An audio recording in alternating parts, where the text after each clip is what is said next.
Hey Ken, alright, here is your WO sitting on my L134 1948. Testing and adjustment have gone well. No leaks,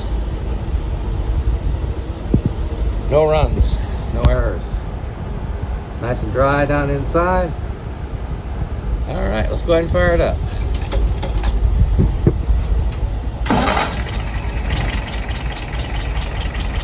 Okay. Down inside again. And you can see there's no dripping going on. Looking good. Alright.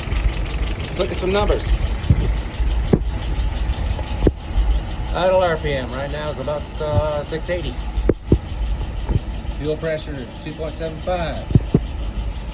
Vacuum is at 23. Looking pretty good. And there's my dwell at 42. All right, let's pull her through.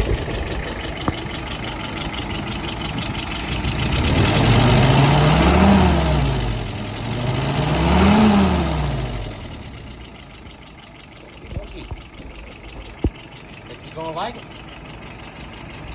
Thanks.